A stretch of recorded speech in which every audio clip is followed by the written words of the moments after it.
Fala, meu confrade. Saudações, preclaros confrades. Hoje iremos abordar sobre o Consenso de Washington e a desindustrialização brasileira e da América Latina. Ô, confrade, o que seria esse consenso de Washington aí? Que muitas vezes a gente vê algumas coisas, parte econômica acontecendo nos países, mas a gente não sabe de onde que vem nessas diretrizes aí.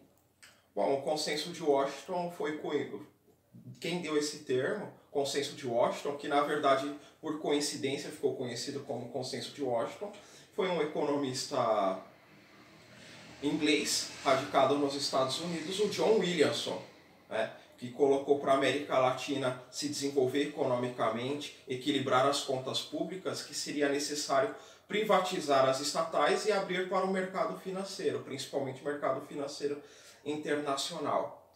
E aí eu vou citar algumas reformas que o Consenso de Washington recomendou para a América Latina. Disciplina fiscal visando eliminar o déficit público. Mudança das prioridades em relação às despesas públicas, eliminando qualquer tipo de subsídio e aumentando gastos com saúde e educação. Reforma tributária, aumentando os impostos se isso for inevitável. Mas, se a base tributária deveria ser ampla e as taxas marginais deveriam ser moderadas. As taxas de juros deveriam ser determinadas pelo mercado e sempre positivas. Isso daí a gente consegue lembrar um pouco do período Fernando Henrique Cardoso, onde as taxas de juros aqui no Brasil eram estratosféricas. A taxa de câmbio também deveria ser determinada pelo mercado, garantindo-se ao mesmo tempo em que ela fosse competitiva. O comércio deveria ser liberalizado e orientado para o exterior. Os investimentos diretos não deveriam sofrer restrições. As empresas públicas deveriam ser privatizadas e as atividades econômicas deveriam ser desregularizadas. E o direito à propriedade deveria ser tornado mais seguro. Então, basicamente, isso daí é o receituário neoliberal que tomou conta da América Latina nos anos 90. Ô, confrade, mas qual que era o objetivo, assim? Realmente tomar, praticamente tomar o patrimônio das nações, né? Para o grande mercado capitalista, para os grandes empreendedores capitalistas.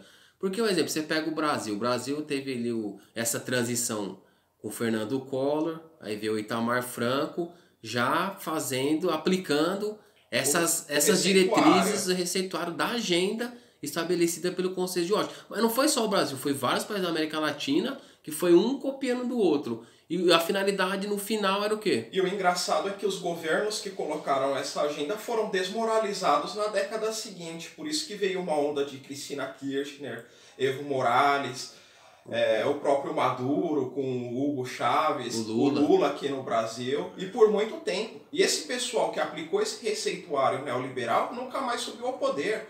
Vale lembrar que aqui no Brasil o PSDB nunca mais voltou ao poder executivo depois que aplicou esse receituário, porque o povo sabe como é viver sob a tutela do Consenso de Washington. Mas o objetivo do Consenso de Washington, a ideia que ele vendia para os governos da América Latina é que iria promover a estabilização da economia através do ajuste fiscal, da adoção de políticas econômicas ortodoxas, e onde o mercado desempenha um papel fundamental.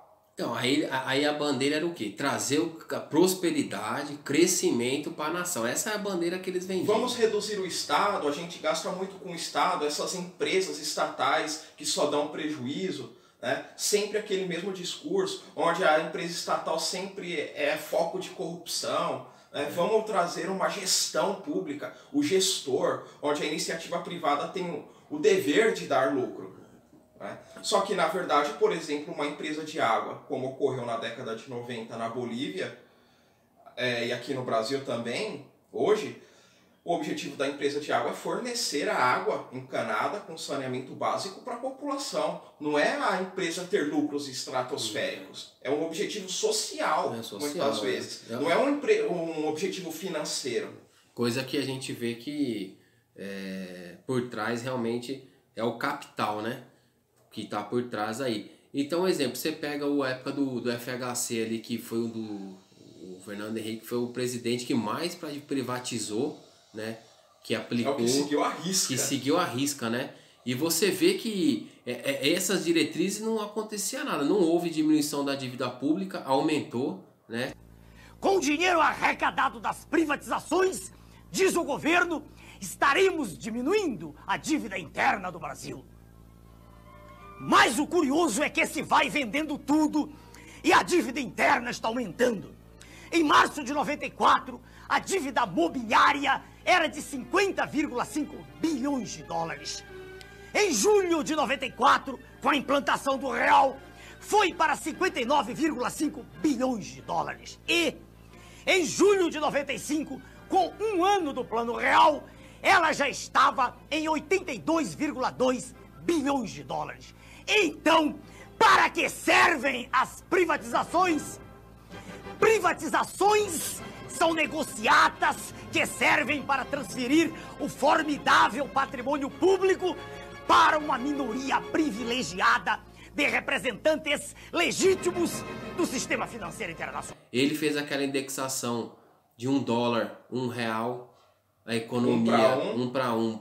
No segundo mandato dele explodiu a dívida e explodiu. Muitas pessoas haviam feito financiamento de imóveis, de automóveis, os próprios empresários fizeram muitos financiamentos atrelado ao dólar, achando que aquela ilusão de 4 anos dele, de 94 a 98, iria permanecer, mas aquilo ali foi tudo maquiado. E só um adendo, porque isso sim é populismo econômico.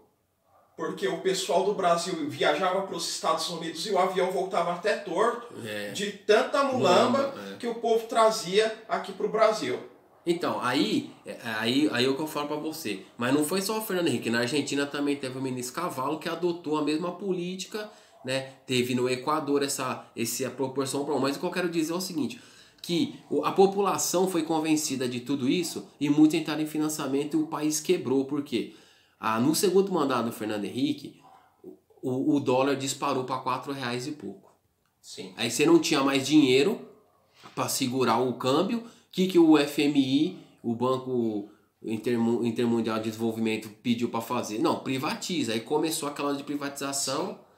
Privatizou tudo, a dívida continuou subindo e ele entregou o governo dele para o Lula com o dólar acima dos 4. Que naquela época R$4 significa mais que R$10 hoje. Porque R$4 naquela época você comprava muito mais coisa que R$4 hoje. Então R$4 naquela época o dólar estava muito mais valorizado perante ao real do que hoje, com o Bolsonaro, que está R$5,30. Mas, ô confrade, igual, eles falam assim, né? Uma coisa interessante que aconteceu muito, essa questão da privatização.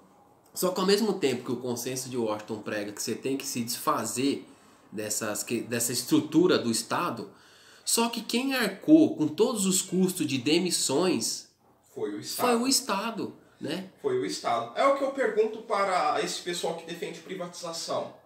O valor de mercado da Petrobras que eu vi o ano passado, hoje está valendo muito mais, ou o ano retrasado, valia mais de 300 e poucos bilhões. Eu gostaria de perguntar se algum empresário está disposto a investir 5 bilhões que seja uma empresa. Eu gostaria de perguntar, em risco ali, que a empresa pode não dar certo. Quem faz o investimento de alto risco e de longa maturação é sempre o Estado. O empresariado não quer arriscar, ele quer chegar, comprar a empresa que já está dando lucro. É que esse receituário neoliberal continua implantado no Brasil de certa maneira, quando o próprio autor do receituário neoliberal falou que ele já não funciona mais hoje. Porque o que o Paulo Guedes fala? Que o Brasil vai voltar a crescer com investimento privado, que não precisa de investimento público para o Brasil voltar a crescer.